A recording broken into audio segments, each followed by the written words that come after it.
to Book 101 Review.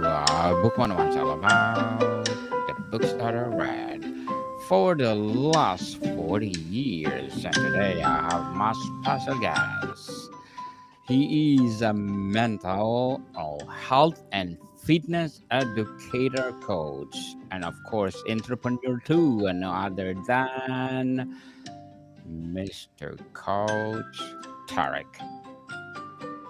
Hello, Daniel. Thank you for having me on the show. Welcome to Book 101, Mr. Tarek. And can you please introduce more about yourself? Sure. My name is Tarek, or Coach Tarek, and I founded the Functional Training Institute back in 2009. And we really advocate for high quality education for fitness, health, and wellness professionals. And we've been teaching in the Asia region, Middle East, South America, Australia, New Zealand, internationally since 2013. So, yes, it's been an incredible journey. We continue to innovate education and impact trainers to help them fulfill their potential. Coach Tarek, thank you so much for sharing your knowledge and wisdom to the world. So let's talk about mental and physical resilience. Can you tell us about this? Well, resilience is really born out of the idea that if we fail or fall many times, that it's not a matter of simply failing. If we fail in an endeavor to achieve something, it's not always the end of the road, right? So by failing, by falling, there's a term that I learned which is called falling or failing upwards. So what that means is that we can humbly learn our lessons from failing and falling, so that we can become a better version of ourselves. Number one, number two, be a better operator. So it's a being concept and also a doing concept. When we say better version of ourselves, I think sometimes they get kind of lost. Is it the better version of me doing things, or is it the better version of me just being a human being? Um, and so resilience is really born out of that. And so resilience allows us to draw into our inner resources, um, through the learnings of our failings and fallings, and through life's journey, really. And I think being aware of those is important, because we could fail, we could fall, and actually not know why. And each time we do the same thing, and it becomes this vicious cycle or loop. So to actually learn through, firstly, observing ourselves and being aware, and then finding ways through our inner resources, through learning, through growth, through books, which is really about this show, and really implementing an action is what matters in the end. Because I could say to you, for example, Daniel, yeah, I read about this idea and it's great, but am I implementing it in my life? How does it show in my life, um, personally and professionally? So I think resilience is facets of that. It's not everything that I've mentioned, certainly. Um, and there's lots of research on resilience to really make us mentally and physically, and spiritually and emotionally tougher, stronger, so that we can bounce back every time a better version of our true selves, ultimately. So that's sort of giving you an idea of the resilience, and certainly that's a big part of mental health. I've got a program that I run with the coaching room in Australia. It's called Mental Skills Training, and resilience is one of our big topics within that 12-week program. So, resilience forms a facet of one's mental health or mental fortitude. Um, and it really is a way to prevent, degenerative disease, and also bad thinking, and also depression, perhaps. So, yeah, these are vitally important. And I'm glad you bring this up in the conversation, Daniel. Very well said, Coach Tarek. Beautifully articulated. Why is the mind body connection non negotiable for building lasting resilience? Well, the thing is that we could we're thinking beings, but we're also doing beings, and so by doing, we need to move our body, and um, to include the physical or separate them is called dualistic thinking. So there is no separation between the mind and the body. Um, there's only connection, and so when they're working optimally, when my thinking's optimal, then my behaviors, what I say, what I do, become aligned to my thinking. But if my mental game's off, my thinking strategy and that mental strategy's off, then what I say and what I do will be impacted. If we don't get that mental, that inner game, we call it, such as Timothy Galway's inner game of tennis, which is one of the references that I'll provide at the end of this conversation. We need to get the inner game right, so the outer game functions equally well. So the inner and the outer are all intertwined, and that's why that's ultimately important, Daniel. What's the biggest misconception people have about building mental or physical toughness? Um, Not too sure about misconceptions. I think the one big one is that they're disconnected. Like we need to be either physically tough or mentally tough. There's no one or the other. I think through, for example, if one aspires to compete in a sport or an event, they go through perhaps obstacles, they go through training, and that could be tough, and that builds resilience, right? So if you're competing in, let's say, basketball, and you need to get onto that team to make it to the tournament, then you need resilience, and you need not only physical toughness but mental toughness, because there will be rejection. I experienced that when I was playing a lot of soccer and competitively, where if I didn't make the cut, how did I deal with that? How did I respond to that? So, that's why both are intertwined and inform one another. So, I think it's interesting because some people will, by performing exercise, for example, physical activity, oftentimes there's mental clarity. They feel better. Their mood shifts. Their energy increases. So it can really work where we shift the physical elements through movement, for example. It does affect our psyche, absolutely, and the same can be said. If we get our mental game right before a training event, whether it's recreational or sport or competitive, then that outcome will be much better as well. So that's why both are, they're bi-directional in their relationship to bring about benefits, well-being benefits. How does chronic stress physically rewire the brain?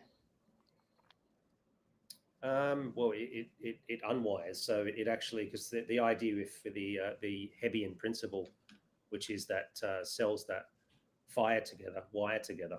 So the idea there is that you have neurogenesis or neurodegenesis. So the idea is that if we're stressed, our ability to create neurogenesis gets inhibited, and that's what chronic stress will cause in terms of neurodegeneration or neurodegenerative diseases. So that your whole neural pathways aren't able to communicate effectively because of the blockers, namely stress through inflammation throughout the body is the big issue. Coach Tarek, what physical practices best support mental fortitude? Now, there's several, and they're not exhaustive with what I'll share, but using your breath work, so making sure that the breath is there's conscious breathing and meditation, of course, that goes with that. And for example, the breath work can be done with gentle movement. So I could, for example, breathe in. This is a box breath, um, and then hold for 4 seconds. Breathe out whilst I'm marching. Hold, still march, and then breathe in again. So there are different strategies to help one get into this sort of mindfulness frame whilst they're doing a movement. So There's that strategy. Contemplative practices, yoga, Tai Chi, Qigong. I practice a little bit of yoga, um, a bit of martial arts, depending on what type. If it's not too aggressive in its sense, these art forms also really help center oneself, to be present and to have the mind. So when the mind's centered and present, it it can't think about what's happening in the future or what's happened in the past. So it can only function at its best in the present moment. And so some of these practices do help with that. And again, for some people, it's different. It's doing a gym workout helps them with their mental health, and that's wonderful. So there's a whole spectrum of and studies, of course, on the importance of decreasing depression through physical activity, for example, and that could be anything from the gym to doing a nice brisk walk in nature. Just doing something is certainly going to help. You How do you reframe failure or setbacks into fuel for resilience? Like I mentioned earlier on, for me personally, again, we have these strategies of how to cope. I think if we suppress and not deal with a failure and not actually, firstly, not be aware of it, it could be like a cyclical thing where it happens again and again, and there's this pattern that emerges. If we can't identify that, we get into this rut, and then we can get deeper and deeper into the rabbit hole, and that can lead to all sorts of issues, potentially depression, chronic fatigue, and so forth. So really, the first strategy is awareness and looking at the patterns, connecting the dots, um, and then being able to, if you're alone, being able to talk through it with someone that you can confide in. It could be a mentor or a coach. And I think that helps as well, because it helps to express what's inside, how you're dealing with it. One person might deal with it inside their head as a coping strategy. So it's really important to be able to talk about it and express that strategy or express that concern as to, hey, Daniel, I've got this pattern where, for some reason I keep sleeping in, and I miss my morning routines. And I know that when I do my morning routines, I feel much better for the day. It sets my day up, but I'm continuing to fail. And then furthermore, if you want experts to certainly help identify and provide a strategy to help, there's different methods, from developmental psychology to NLP practitioners. But I think also having community too helps. Community, not only that cheers you on, but that challenges you. I prefer a challenger than a cheerleader. So personally, but someone who does it in a loving way, um, from a community perspective, that encourages.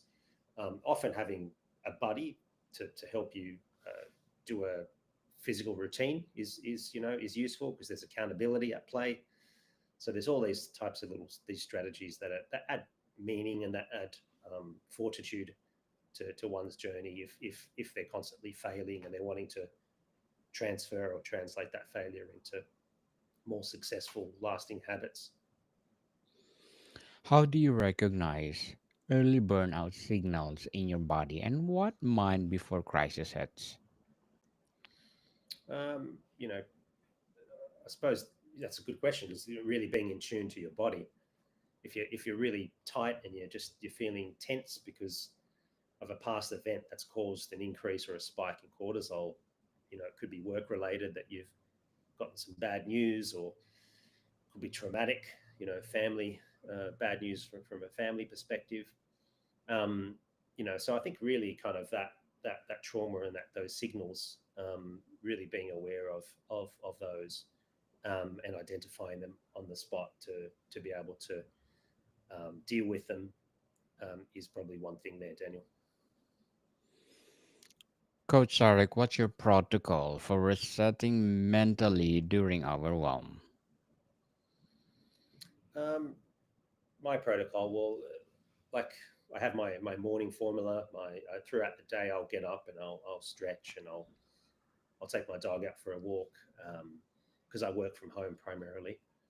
So in that sense, I have what I call inculcated high performance habits.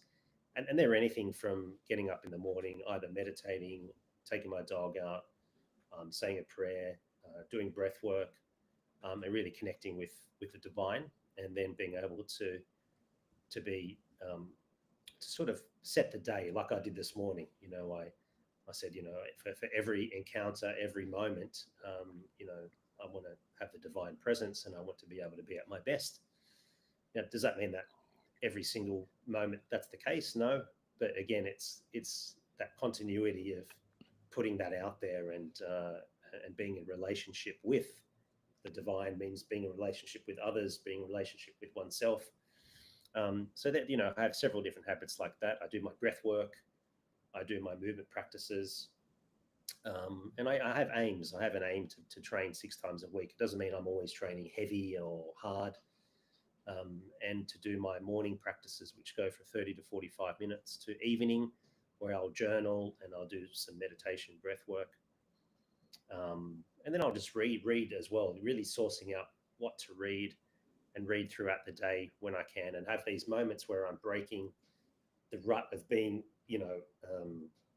in front of technology, in front of screens, and trying to reduce that exposure so that I can connect with myself, with others, with nature, with the divine. Because if we're always connected in, it's unhealthy, because not great for our vision. We create this tunnel vision. It's bad for our eyes, and posture, and so forth. So it's important to be aware, to realize that whilst we might think it's important to continue working on something, it's actually much better to take a break, to remove yourself from that task and come back with a fresh perspective.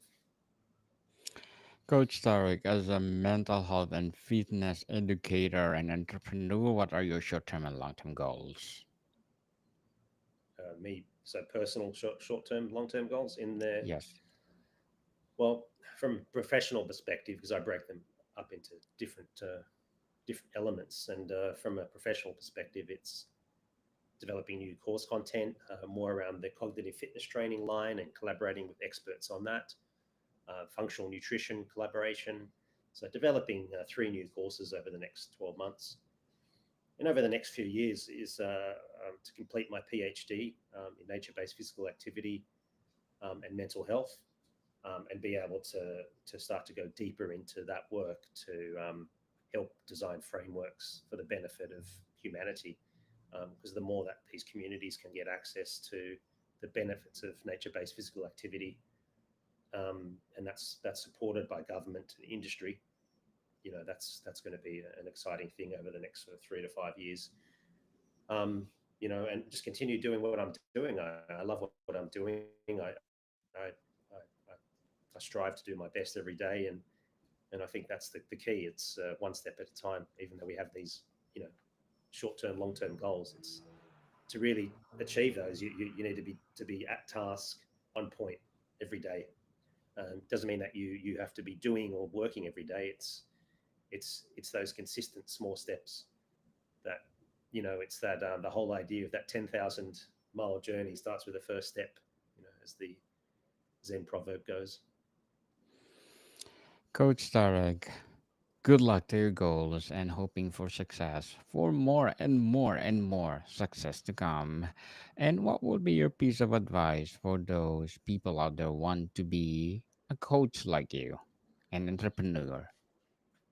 Um, Look, nothing's ever easy. You need to sort of understand first what you really desire. So know thyself first, right?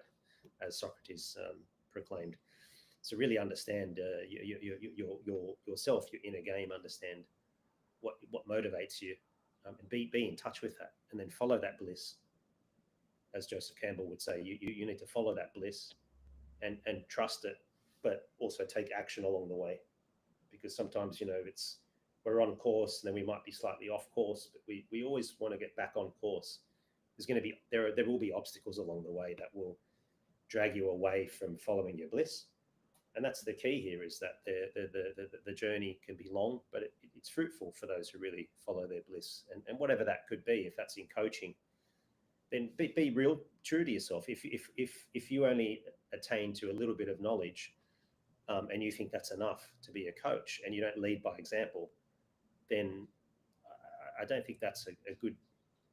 You're not advocating for supporting others. So it does it, but at the same token, get out there and coach. It's a simple. It could be coaching a sporting team. It could be coaching a friend, a family member. So when you do attain some skills, practice it, right? But just know your limits, and then just work on what that next step will be for you in terms of growth and learning, and then apply that again.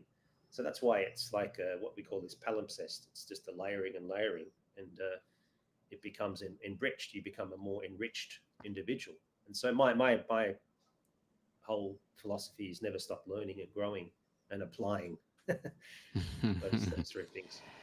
Thank you for your advice, Coach Tarek. And can you recommend a book that influenced your journey? Oh, God bless. excuse me. I don't recommend that. Bless you. um, is that thank you. There's quite a few books, Daniel. There's The Inner Game of Tennis would be one by Timothy Galway. It's a tremendous book that I mentioned earlier on about the inner and outer game. Whilst it's not specifically about tennis, it sort of gives a good grounding in what the concepts are about. The inner game driving the outer game in terms of the mental side, and then really getting ready and focused on the outer game, which is okay. If you're playing a sport or there's an event, you're going to be ultimately ready because that inner game has been focused in on.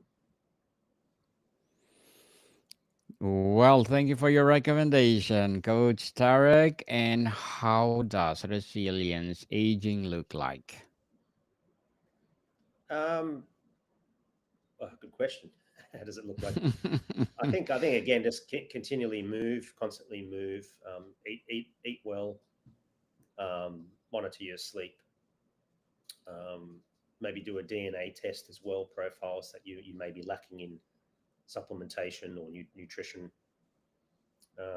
Also, mindfulness and meditation and prayer; those type of things are really important for mental health, um, and for longevity.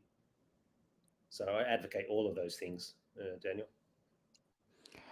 Coach Tarek, before we wrap up our discussion for today, I'm inviting you to please do listen to my other podcast, people, my other podcast, because my abstract essay is already in fifth season, abstract poetry in second season, and book 101 review in fifth season too. Comedy 101 in second season, and food 101 in each fifth season as well. Geography 101 in fourth season, and my baby podcast, Law 101 and Mental Health 101. Love Letters in third season, and Movie 101 Review and Music 101 in fourth season, and Science 101 and Sex 101 in each first season. Please listen to them wherever you listen your podcast. So, Coach, give us one unconventional micro practice listeners can start today to build mental, physical resilience simultaneously. Be aware of your breath. So just do some notice how you breathe when you wake up throughout the day, um, and be conscious of the way you breathe. And if you're breathing through the mouth, start to breathe through the nose. When you're talking a lot, it's hard to do that, but being able to breathe through the nose really helps to calibrate the physiology, and also bring calmness to the system as well of the body. So it does calm the nervous system down. That would be probably one thing I would advocate. Coach Tarek, thank you so much for sharing your knowledge and wisdom to the world. So, can you please invite our listeners to support your advocacy as well as your business? For sure. Thanks, Daniel. So, where do people reach you, Mr. or Coach Tarek? Uh, so I think the best would just be at FTI Global on Instagram. They could go at FTI Y- Global. Yes, people, let's support Coach Tarek, because if you support him, more and more and more empowering coaching to come, as well as empowering business to come. Beautiful. So, Coach Tarek, thank you so much for your time. Thanks, Daniel. Appreciate it. More to come, people. See you soon.